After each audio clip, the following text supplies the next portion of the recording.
Hello बच्चों, आज हम स्टार्ट करेंगे कनेक्टिव टिश्यू। ठीक है, प्रीवियस लेक्चर्स में हमने एपिथेलियल टिश्यू को कंप्लीट कर लिया है। आज अपना टॉपिक रहेगा कनेक्टिव टिश्यू।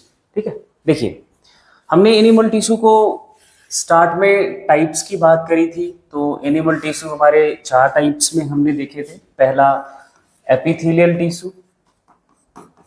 ठीक, एपिथेलियल टिश्यू का हमने डिटेल स्टडी कर लिया। एपिथेलियल टिश्यू के टाइप्स, सब टाइप्स, फंक्शन, प्रेजेंस, सब कुछ हमने डिस्कस कर लिया है। अब सेकेंड टाइप है हमारा कनेक्टिव टिश्यू। अब हम इसके बारे में बात करेंगे। और थर्ड एनिमल टिश्यू जो है, एनिमल ह्यूमन बॉडी का tissue, that is a muscular tissue, जिसके बारे में हमें लोकोमोशन एंड मूवमेंट वाले चैप्टर में डिस्कस करना है। और फोर्थ जो टिश्यू है that is the nervous tissue. और नर्वस टिश्यू का डिस्कशन हम करते हैं कहाँ पे? न्यूरल कंट्रोल एंड कोऑर्डिनेशन के चैप्टर में। ठीक है, तो आज अपना सेकेंड टाइप का टिश्यू का डिस्कशन करेंगे, है ना। और मस्कुलर की बात हमने और नर्वस की बात तो बताई दी, कहाँ हमें डिस्कस करना है। पहला नाम है एक साइंटिस्ट का, ओ हर्डविग कॉल्ड देम मीजेनकाइम। इसका एक और नाम है मीजेनकाइम। क्यों? क्योंकि ये टिश्यू की ओरिजिन मेसोडर्म से होती है। एम्ब्रियोनल जो लेयर है एक्टोडर्म, और बीच की जो लेयर है मेसोडर्म, सबसे बाहर वाली लेयर एक्टोडर्म कही जाएगी, बीच की लेयर मेसोडर्म, और इनर मोस्ट लेयर को हम क्या बोलते हैं? एंडोडर्म। तो ये मेसोडर्मल ओरिजिन की है, इसलिए इसका नाम मीजेनकाइम रखा था हर्डविग ने, है ना। And it is the most abundant and widely distributed for linking and supporting. देखो, इनका मेन फंक्शन है लिंकिंग, दो स्ट्रक्चर्स को कनेक्ट करना, एंड सपोर्टिंग, और बॉडी में जो सपोर्ट सिस्टम है उसको बनाना। जैसे कुछ एग्जाम्पल्स की बात करते हैं कनेक्टिव टिश्यू के बॉडी में।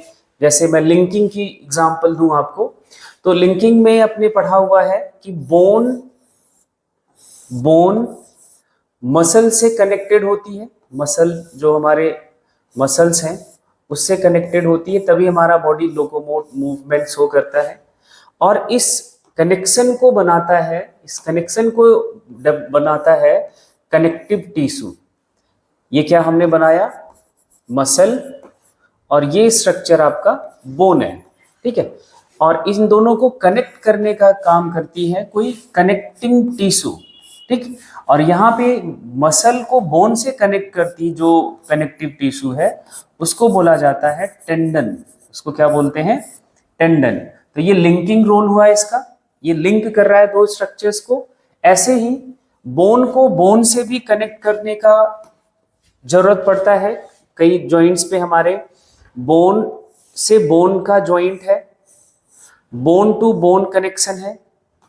क्या है? बोन टू बोन कनेक्शन है। जैसे यहाँ मैं बोन टू बोन कनेक्शन बना रहा हूँ, ये भी एक हमारा स्ट्रक्चर बोन का है, ये भी कनेक्ट करेगा कोई कनेक्टिंग टिश्यू।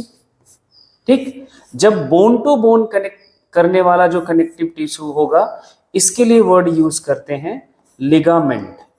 इसके लिए क्या लिखेंगे? लिगामेंट। ठीक, तो टेंडन याद रखना है, मसल को बोन से कनेक्ट करने का कनेक्टिव टिश्यू है। लिगामेंट बोन को बोन से कनेक्ट करने का कनेक्टिव टिश्यू है। ठीक है, ये तो मैंने एग्जांपल आपको लिंकिंग का दे दिया। चलो, अब दूसरा है सपोर्टिंग कनेक्टिव टिश्यू। कहाँ है, कौन से हैं अपनी बॉडी में? तो सबसे बेस्ट एग्जांपल है सपोर्टिंग कनेक्टिव टिश्यू का, that is the bone and cartilage. ये भी कनेक्टिव टिश्यू के ही टाइप्स हैं, और हमारी बॉडी में फ्रेमवर्क यही बनाता है। बोन ही हमारा क्या बनाता है? Framework of body. जो आपका बॉडी का हमारा एक स्ट्रक्चर है, एक ह्यूमन बीइंग का हम आइडियली जो शेप देखते हैं, वो फ्रेमवर्क बोन ही और कार्टिलेज से मिलकर बना होता है। तो कंप्लीट सपोर्ट सिस्टम ही यही हमारा है बॉडी का एक्चुअली। ठीक है, अब इनके क्लासिफिकेशन की बात करनी है, तो क्लासिफिकेशन कई बेसिस पर हमें देखना है। कि पहले जो हमारा क्लासिफिकेशन है, पहला जो हम बात करेंगे, यहाँ पे मैट्रिक्स को बेसिस बनाया गया है। मैट्रिक्स क्या है कनेक्टिव टिश्यू का, कैसा है, इसके बेसिस पर हम देख रहे हैं कनेक्टिव टिश्यू के टाइप्स। देखो पहला जो टाइप है इसको हम बोलेंगे कनेक्टिव टिश्यू प्रॉपर। अब इस कब हम बोलेंगे कनेक्टिव टिश्यू प्रॉपर, जब इनका मैट्रिक्स क्या होगा, soft and fibrous. Connective tissue soft होगा और उनका कनेक्टिव टिश्यू का मैट्रिक्स सॉफ्ट होगा और फाइब्रस होगा। फाइबर्स होते हैं, है ना, बहुत सारे फाइबर्स होते हैं जिसमें से आप कुछ नाम याद कर लो, रेटिकुलर फाइबर है, येलो फाइबर है ना, ऐसे फाइबर्स हमारे कनेक्टिव टिश्यू के अगर हैं और मैट्रिक्स इनका सॉफ्ट है तब उसको हम बोलेंगे कनेक्टिव टिश्यू प्रॉपर। दूसरा टाइप है कनेक्टिव टिश्यू स्केलेटन। अब वर्ड से ही समझ आ रहा है स्केलेटन। स्केलेटन बोले तो आपके दिमाग में जब स्केलेटन वर्ड आता है तो सबसे पहले बोन एंड देन दूसरा नाम आता है कार्टिलेज का, ठीक है। तो ये दोनों स्ट्रक्चर्स में अगर हम देखें जो इनका अपीयरेंस है वो हार्ड है। वो क्या है, हार्ड है। और ये हार्ड इसीलिए है क्योंकि इनका जो मैट्रिक्स होता है वो मिनरलाइज्ड है। कैसा है, मिनरलाइज्ड है ना, ये ध्यान रखना है। इनका मैट्रिक्स मिनरलाइज्ड होता है ना, मिनरल्स डिपॉजिटेड होते हैं, ठीक है। तो मिनरलाइज्ड है और डेंस पैकिंग होती है मैट्रिक्स की, इसलिए ये हार्ड स्ट्रक्चर में कन्वर्ट हो जाता है। और कौन से मिनरल्स हैं, कैल्शियम मैग्नीशियम के सल्फेट है, फॉस्फेट है, वो हम देखेंगे जब बोन और कार्टिलेज की बात करेंगे, है ना। डिपोजिशन मिनरल की वजह से ये स्ट्रक्चर हार्ड हो जाते हैं और बोन हमारा हार्ड स्ट्रक्चर है, ठीक है। तीसरा टाइप है कनेक्टिव टिश्यू वेस्कुलर। अब देखो वर्ड वेस्कुलर है ना, वेस्कुलर का मतलब होता है क्या, ट्रांसपोर्ट सिस्टम। आपने बॉडी में पढ़ा था transport system. Transport system, transport system की बात करें तो जिसमें आपने सर्कुलेटरी सिस्टम की बात की थी, हार्ट की बात की थी, है ना, ब्लड वेसल्स की बात की थी और एक कंपोनेंट था ब्लड, ठीक है। ब्लड वेसल्स तो एपिथेलियल टिश्यू से बने हैं, मस्कुलर टिश्यू से बने हैं। ब्लड जो है that is an also an example of connective tissue, ये भी एक कनेक्टिव टिश्यू का एग्जाम्पल है। अब इस ब्लड के कनेक्टिव टिश्यू का जो प्रॉपर्टी है, ब्लड की जो प्रॉपर्टी है, ब्लड में एक यूनिक बात यह है कि इनका जो मैट्रिक्स है वो लिक्विड स्टेट में है। कैसा स्टेट में है, लिक्विड स्टेट में है। और इनके मैट्रिक्स में फाइबर्स नहीं होते, फाइबर फ्री मैट्रिक्स है। कैसा मैट्रिक्स है, फाइबर फ्री मैट्रिक्स है, ये ध्यान रखना है, ठीक। तो ब्लड का जो मैट्रिक्स है वो कैसा है, लिक्विड है, इसलिए ब्लड का एक और नाम रखा जाता है फ्लूइड कनेक्टिव टिश्यू। इसको हम और क्या बोलते हैं, फ्लूइड कनेक्टिव टिश्यू भी बोलते हैं, ठीक है। ये ध्यान रखना है। In all connective tissue except blood, ये ध्यान रखना है, ब्लड को ही हमें एज ए एक्सेप्शन ध्यान रखना है। सेल्स जो होती हैं ब्लड की, जो कनेक्टिव टिश्यू की सेल्स होती हैं, एक बार ये बात याद कर लो, जो हमारा कनेक्टिव टिश्यू है इसके बेसिक टिपिकल कंपोनेंट कंपोजिशन की बात करें, कनेक्टिव टिश्यू की कंपोजिशन की बात करें तो ये 3 कंपोनेंट से बना हुआ होता है।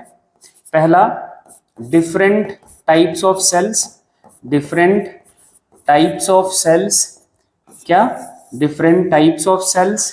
दूसरा मैट्रिक्स,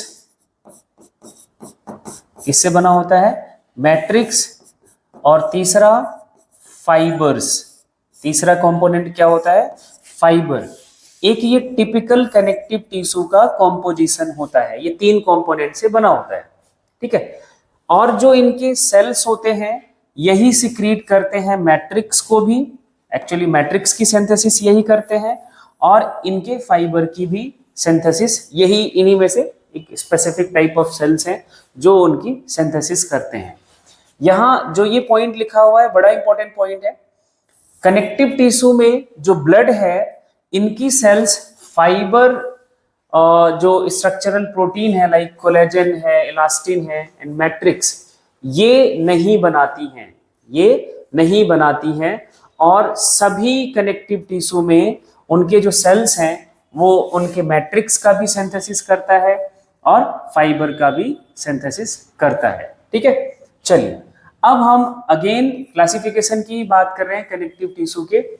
इनके अपीयरेंस के बेसिस पर बात कर रहे हैं, एक्चुअली रोल के बेसिस पर बात कर रहे हैं।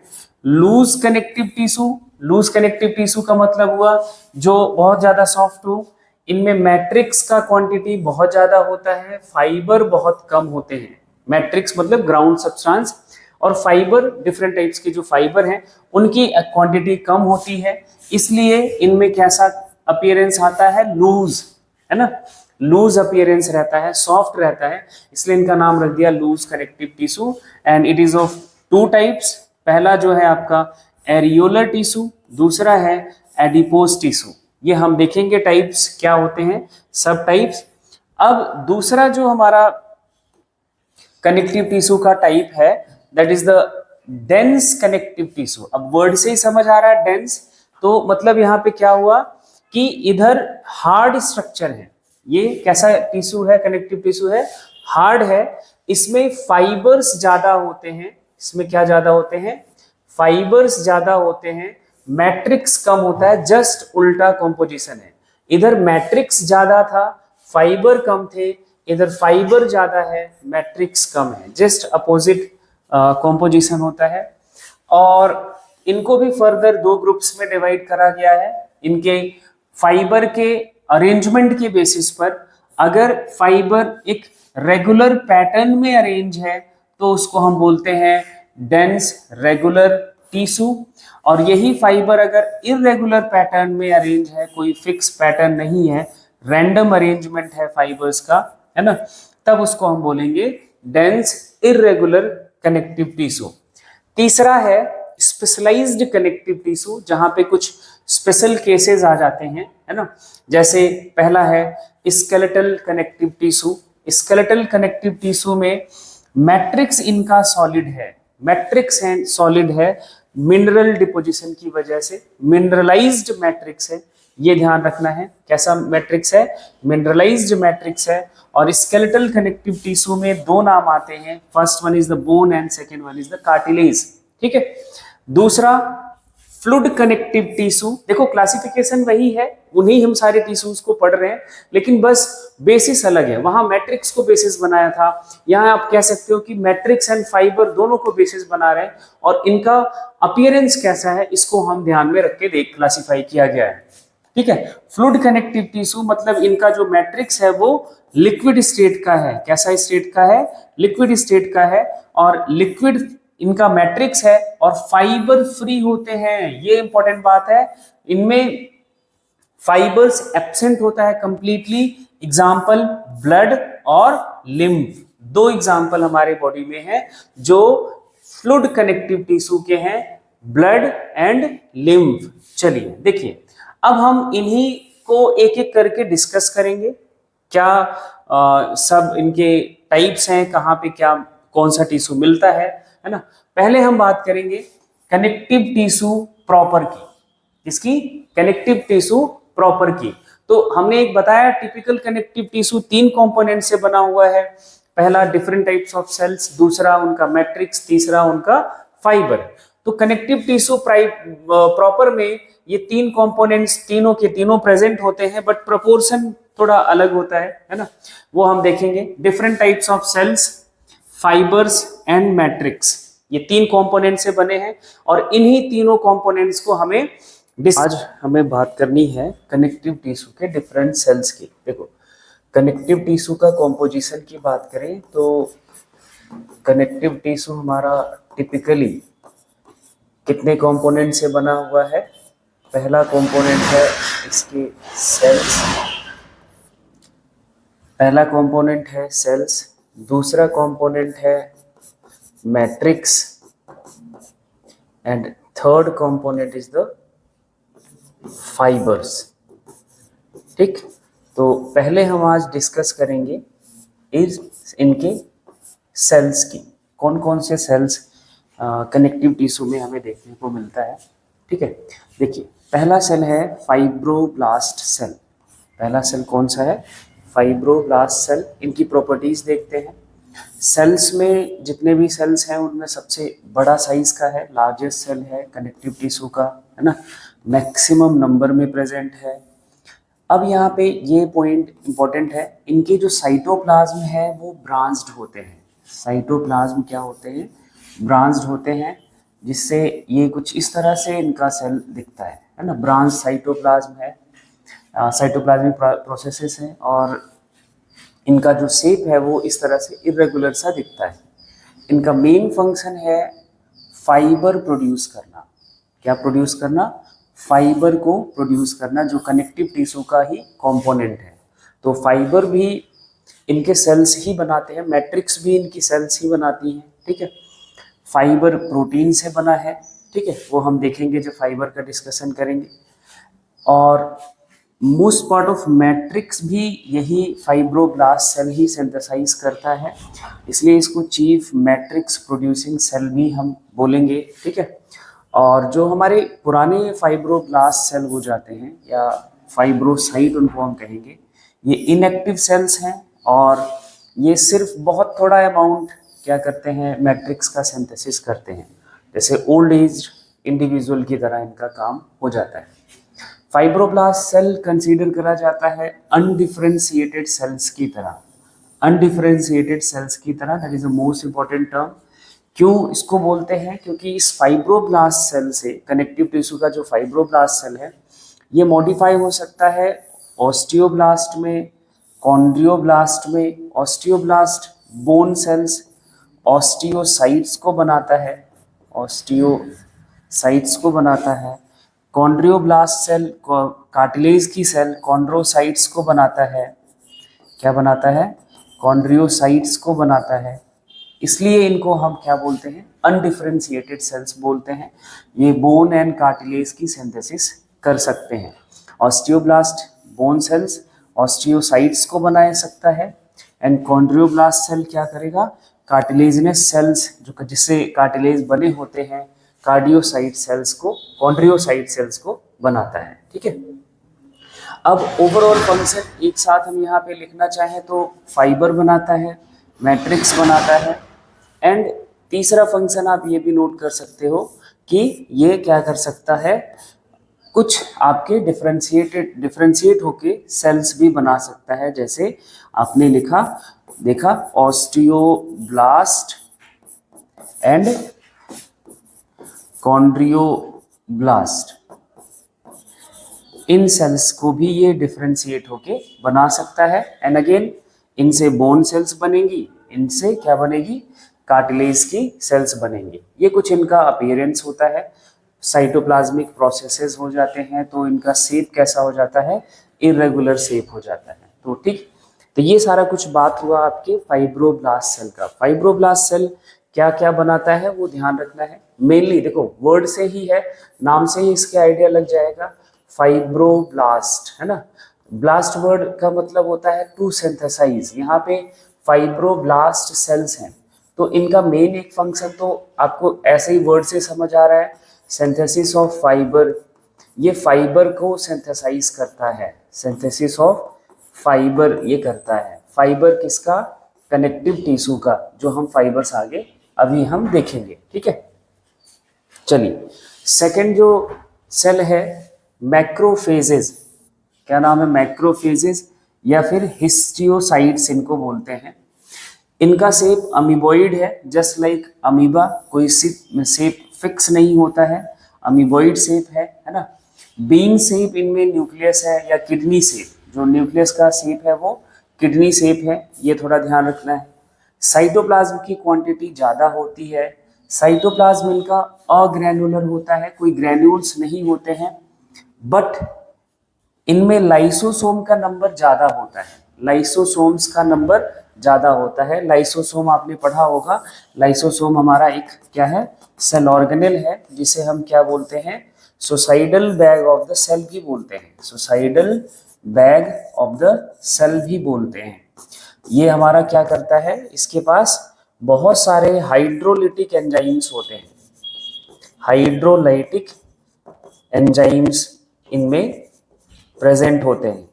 मतलब इनका काम मेनली कुछ भी कॉम्प्लेक्स या कुछ भी हमारा ऐसा मटेरियल सेल के अंदर आता है तो उसका ब्रेक डाउन करने का होता है, डाइजेशन करने का होता है, ब्रेक डाउन करना होता है। और जैसा नाम से ही आपको आइडिया लग रहा है, मैक्रोफेजेस, मैक्रोफेजेस का मेनली जो फंक्शन है दैट इज द फैगोसाइटोसिस। ये क्या करता है, जो भी सेल में या जो कनेक्टिव टिश्यू के सेल्स डेड हो जाते हैं, है ना, उनको ये इनगल्फ कर जाता है, खा जाता है और वहां पे क्लीनिंग का काम करता है ना। जैसे या हम कहें कि डेड सेल्स को खाता है तो ये स्कैवेंजर्स की तरह काम करता है। जैसे हमारे नेचर में स्कैवेंजर्स होते हैं, इनका नेचर देखो लिखा है फैगोसिटिक नेचर, मतलब ये इनगल्फ करते हैं। एंटीजेंस को भी इनगल्फ कर लेते हैं, बैक्टीरिया एंड वायरसेस अगर कोई हमारा एंटर कर रहा है बॉडी में उसको भी ये इनगल्फ कर लेता है। एंड ये स्कैवेंजर्स की तरह काम करते हैं, मतलब कनेक्टिव टिश्यू में अगर कोई सेल डेड एंड डैमेज हो रही है तो डेड या डैमेज हो रही है उसको ये क्लीन कर लेता है, उसको इनगल्फ करके डाइजेस्ट कर देता है ना, जैसे वो एरिया स्पॉइलिंग में ना जाए। तो ये कुछ इनका शेप होता है।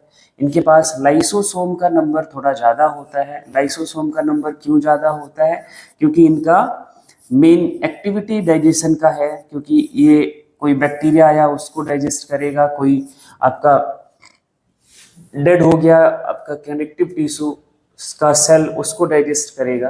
तो ठीक है, तो ये मैक्रोफेजेस की बात है। थर्ड टाइप की सेल्स होती हैं मास्ट सेल्स या मैस्टोसाइट्स। इनका भी शेप अमीबोइडल है ना। एंड इनमें जो बेसोफिलिक ग्रेन्यूल्स देखने को मिलता है, देखो मैक्रोफेजेस के साइटोप्लाज्म में ग्रेन्यूल्स नहीं था, इनके में आपको बेसोफिलिक ग्रेन्यूल्स देखने को मिलता है। और इनका जो न्यूक्लियस है वो 2 से 3 लोब का होता है और कुछ एस शेप का स्ट्रक्चर बनाता है, कुछ ऐसा एस शेप का स्ट्रक्चर बनाता है ना। जैसा इनके न्यूक्लियस में इनका इस तरह से अरेंजमेंट होता है और ये 2 से 3 लोब में डिवाइडेड रहते हैं, ठीक। एंड इनका साइटोप्लाज्म बेसिफिलिक ग्रेन्यूल्स के साथ होता है, इसलिए हम इसको बेसिक डाई मिथाइलिन ब्लू से स्टेन कर सकते हैं। ये भी इंपॉर्टेंट पॉइंट है, ध्यान रखना। बेसिक ग्रेन्यूल है तो बेसिक हम डाई का भी इस्तेमाल करेंगे। Methylene blue is a basic dye, ठीक है।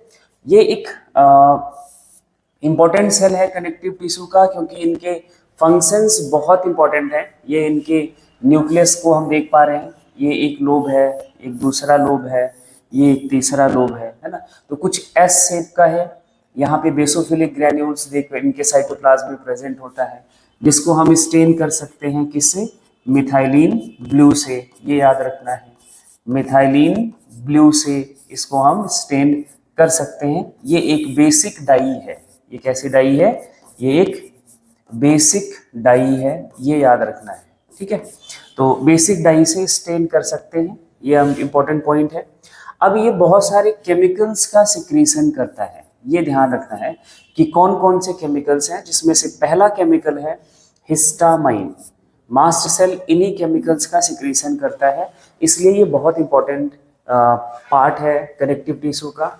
हिस्टामाइन एक अमीनो एसिड का डेरिवेटिव है और ये वैसोडाइलेटर की तरह काम करता है। दैट मीन्स जो हमारा ब्लड वेसल है उसका डायमीटर ये इंक्रीज करा देता है। उसका क्या करा देता है, डायमीटर ये इंक्रीज करा देता है एज पर रिक्वायरमेंट। जब आपको बॉडी की ऐसी कोई ज़रूरत होती है तो ये ब्लड वेसल का डायमीटर इंक्रीज करा देता है। ब्लड वेसल का जो ब्लड सप्लाई है वो उस एरिया में क्या हो जाती है, बढ़ जाती है। जब ब्लड वेसल डायलेट करेगी तो ब्लड सप्लाई आपका क्या हो जाएगा, बढ़ जाएगा। एंड ये परमिएबिलिटी ऑफ ब्लड कैपिलरी भी इंक्रीज करा देता है। आर्टरी वेन में तो परमिएबल होती नहीं आर्टरी वेन, लेकिन जो कैपिलरीज होती हैं अपनी, है ना, आर्टरी जाके कैपिलरीज में डिवाइड होती है टिश्यूज के बीच, तो उन कैपिलरीज की परमिएबिलिटी को ये इंक्रीज करा सकता है, इंक्रीज करा लेता है जरूरत पड़ती है। तो जो ब्लड यहाँ पे कैपिलरीज में आ रही होती हैं और इनको क्या करेगा, इनकी जो एबिलिटी है to cross the capillary, that is a permeable nature of capillary, है ना। तो इस परमिएबिलिटी को भी ये इंक्रीज करा देता है। इसका मतलब क्या हुआ, जिस टिश्यू में, जिस ऑर्गन में जो अफेक्टेड एरिया है वहां पे टिश्यू फ्लूइड, क्या टिश्यू फ्लूइड का क्वांटिटी बढ़ जाएगा, टिश्यू फ्लूइड का क्वांटिटी बढ़ जाएगा जब आपकी कैपिलरीज ज़्यादा परमिएबल होंगी। और जिस रीजन में टिश्यू फ्लूइड का क्वांटिटी बढ़ा सेल्स के बीच में, है ना, एक्स्ट्रा सेलुलर फ्लूइड का क्वांटिटी बढ़ा, तो उसका रिजल्ट क्या आएगा, it results as a swelling.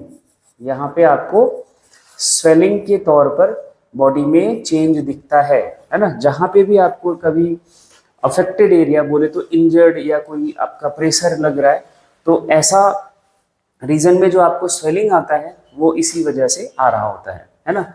और अगर बॉडी में कोई एलर्जिक सब्सटेंस एंटर कर गया, एलर्जिक सब्सटेंस हो सकता है, बहुत सारा आप लोगों ने सुना होगा कि किसी को डस्ट से एलर्जी है, किसी को पॉलन से एलर्जी है, किसी से भी बॉडी हमारी एलर्जिक हो सकती है ना। सनलाइट से एलर्जी है, टेम्परेचर से एलर्जी है, तो वो एलर्जिक सब्सटेंस या एलर्जिक फैक्टर अगर बॉडी के कांटेक्ट में आता है तो मास्ट सेल स्टिमुलेट कर देता है टू सिक्रीट हिस्टामाइन, तो हिस्टामाइन का सिक्रीशन बढ़ जाता है।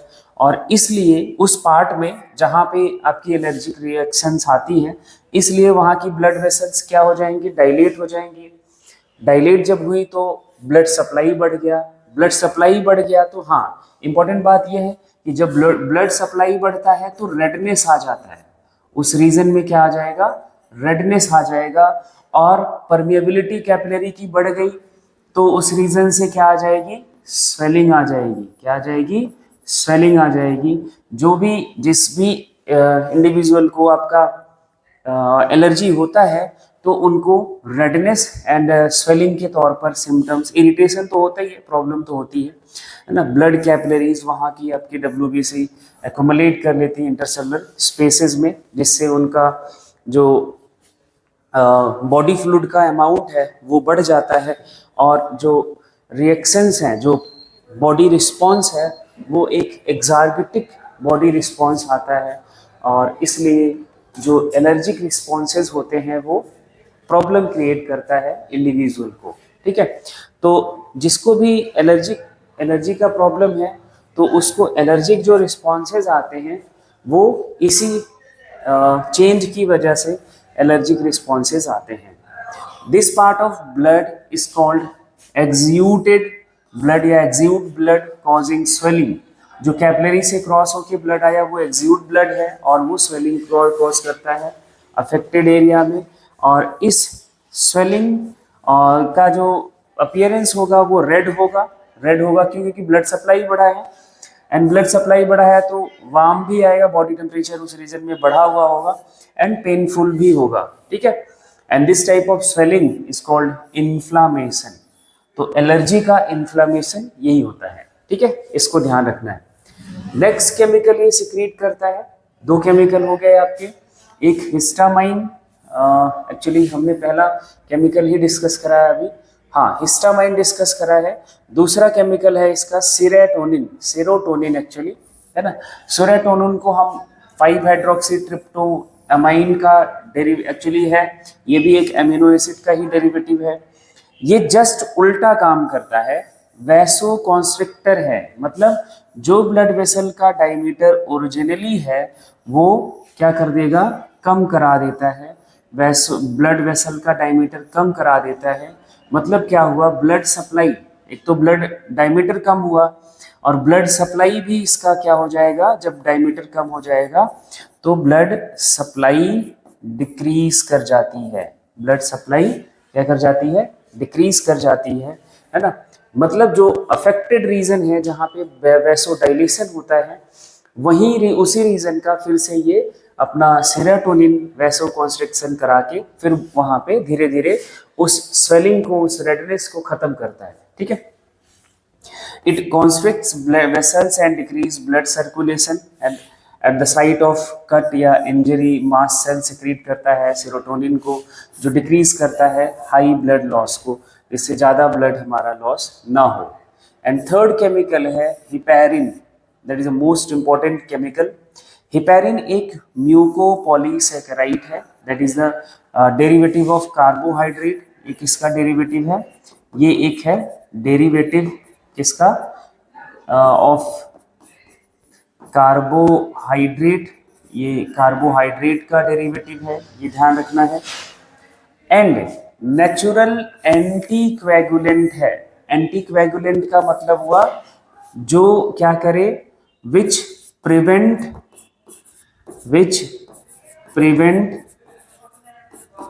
Blood clotting. ये ब्लड क्लॉटिंग को प्रिवेंट करता है, ब्लड कोएगुलेशन को प्रिवेंट करता है। कोएगुलेशन किसको? ब्लड कोएगुलेशन को ये प्रिवेंट करता है। ये इंपॉर्टेंट बात ध्यान रखनी है। It prevent clotting of blood in uninjured blood vessel.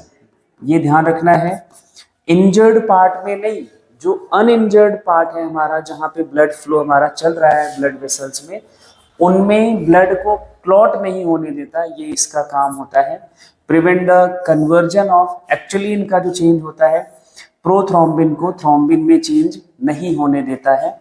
हमारी एक प्लाज्मा प्रोटीन हमने पढ़ रखी है प्रोथ्रोम्बिन, है ना? प्रोथ्रोम्बिन थ्रोम्बिन में कन्वर्ट होता है, किसमें? थ्रोम्बिन में कन्वर्ट होता है। किसमें कन्वर्ट होता है? थ्रोम्बिन में कन्वर्ट होता है। यहाँ पे आपको चाहिए होता है क्लॉटिंग फैक्टर्स, और ये तभी क्लॉटिंग फैक्टर एक्टिवेट होता है जब इंजरी होती है। इंजर्ड टिश्यूज इन क्लॉटिंग फैक्टर्स को एक्टिवेट करते हैं एंड देन ये कन्वर्ट हो जाता है प्रोथ्रोम्बिन थ्रोम्बिन में। एंड थ्रोम्बिन क्या करता है?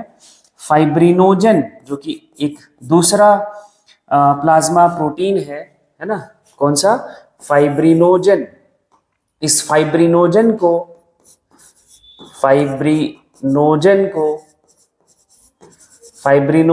फाइब्रिन में कन्वर्ट करता है, और यही हमारा जो फाइब्रिन है दैट फॉर्म, और इसकी प्रेजेंस में ही होगा, यहाँ पे थ्रोम्बिन का प्रेजेंस में ही फाइब्रिनोजन फाइब्रिन में कन्वर्ट होगा।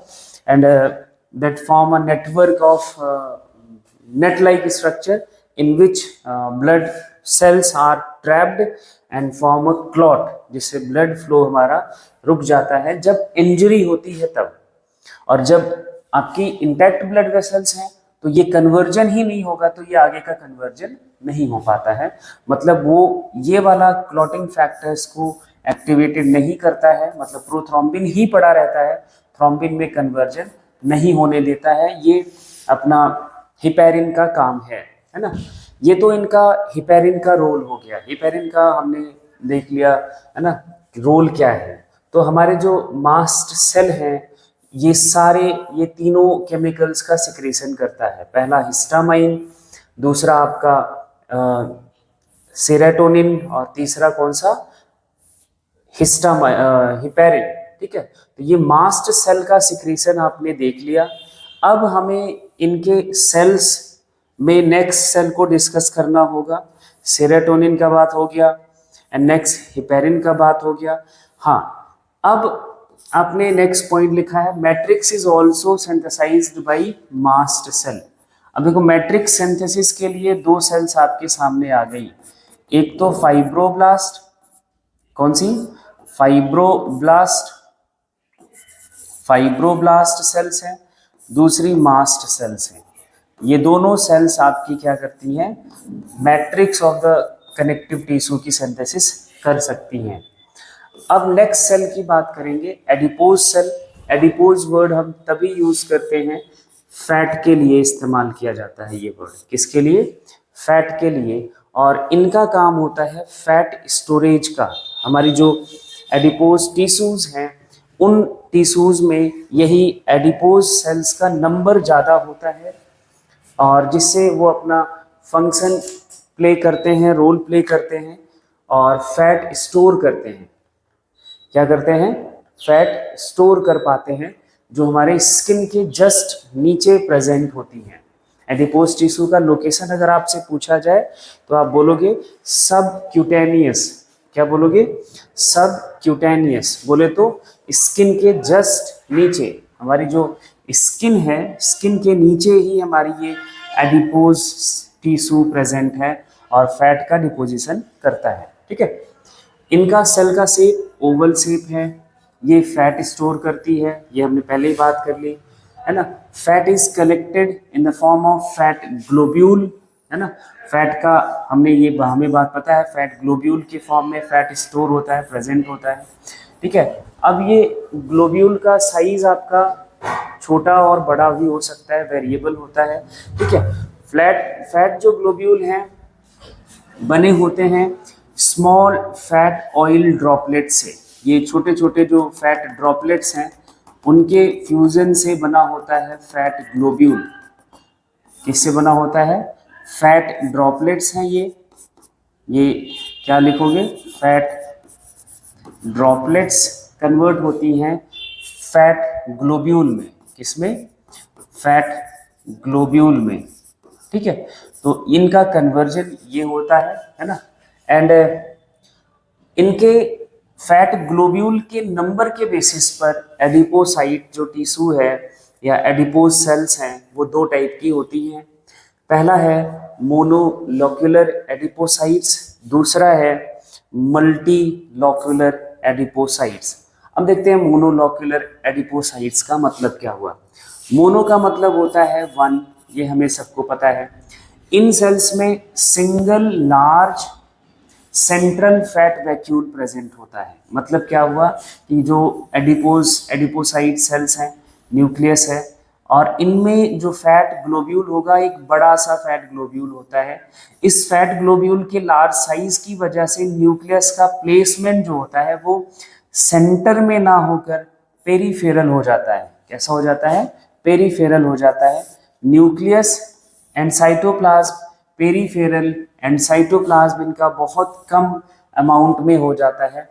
क्यों? क्योंकि इनके पास एक लार्ज सेंट्रल बोलेंगे हम, जब ये सेंटर में आ गया तो ऑब्वियस सी बात है कि सेंटर वाला जो ऑर्गेनल है, जो स्ट्रक्चर है, वो शिफ्ट कर जाएगा।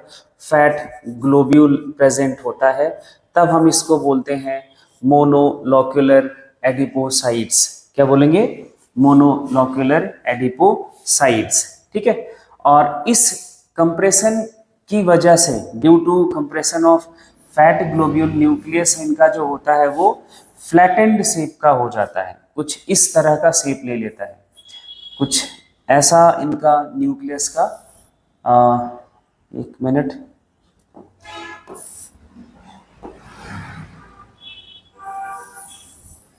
इनके न्यूक्लियस का जो ये फैट ग्लोब्यूल लार्ज साइज की वजह से, तो न्यूक्लियस का शेप ऐसा कुछ फ्लैटेंड हो जाता है। ये इनका न्यूक्लियस, ठीक है, तो न्यूक्लियस फ्लैटेंड शेप का हो जाता है ना। और ये जो बॉडी में बनाता है ये वाइट फैट बनाता है।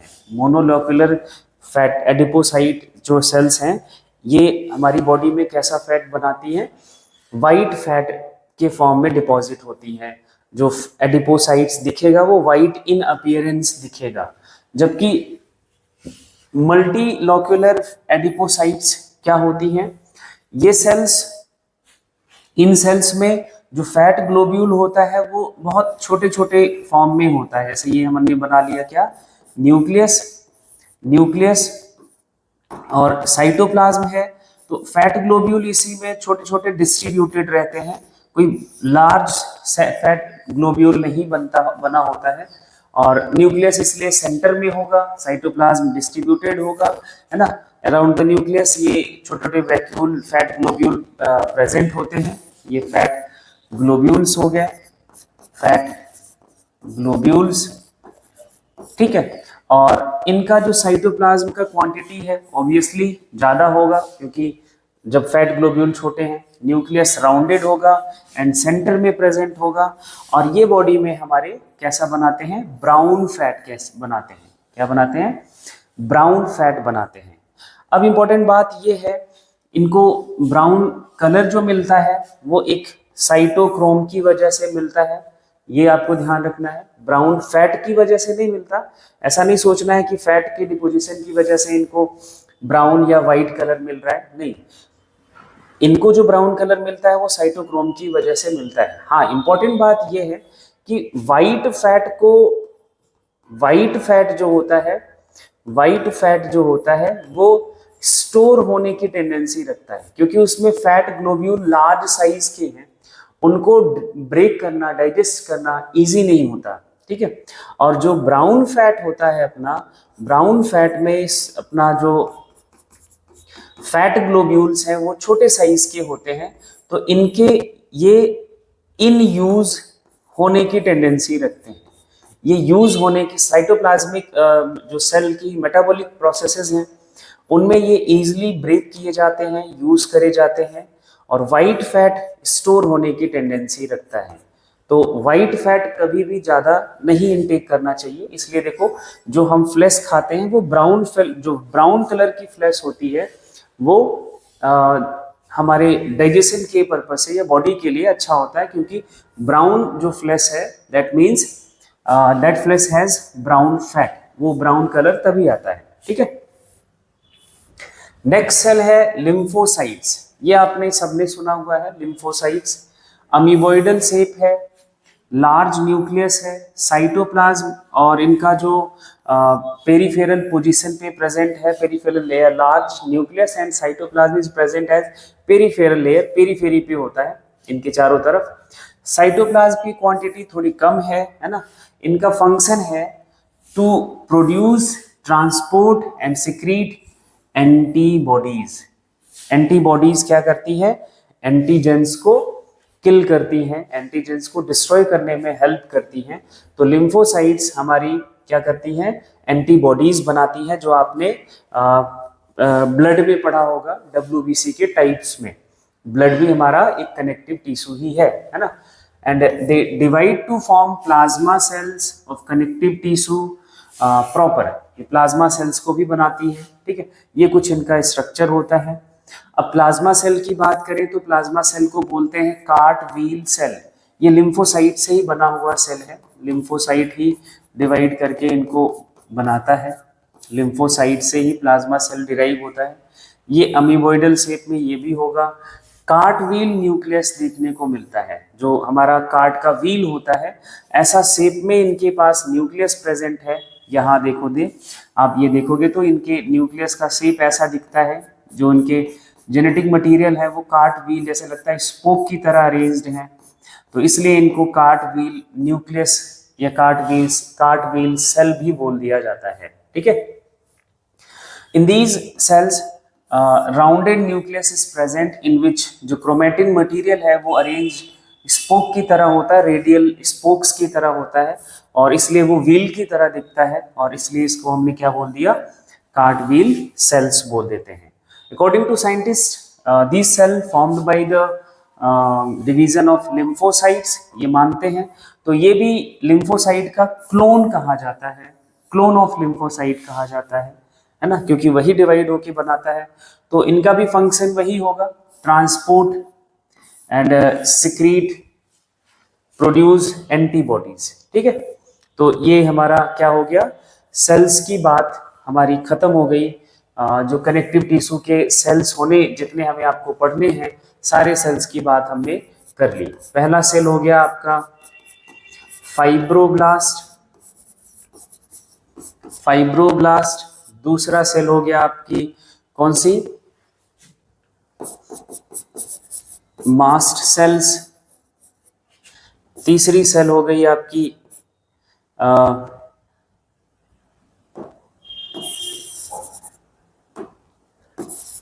एडिपोसाइट्स।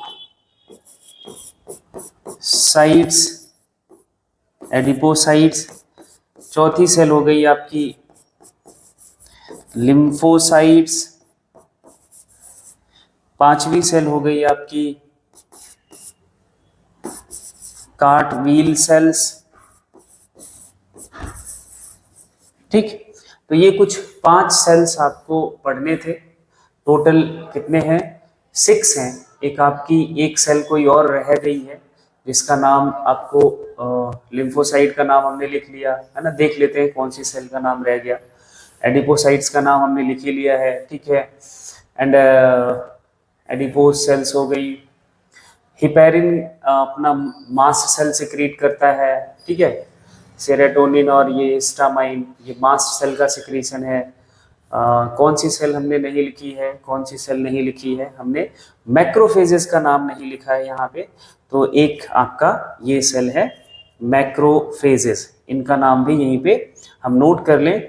तो जितने कनेक्टिव टिश्यू के डिफरेंट टाइप्स के सेल होते हैं सबका नाम एक साथ आपके सामने इधर आ जाता है, मैक्रोफेजेस। क्या? मैक्रोफेजेस। तो ये आपके टोटल जितने कनेक्टिव टिश्यू के सेल्स होते हैं, different types of connective tissue, different cells of actually connective tissue, different cells of connective tissue, ये डिफरेंट सेल है किसकी? कनेक्टिव टिश्यू की। ये आपको याद हो जाना चाहिए। अब सारी सेल्स का नाम हो गया है ना। अब हम इनके फाइबर्स की बात करेंगे और वो हम नेक्स्ट लेक्चर में बात करते हैं, है ना।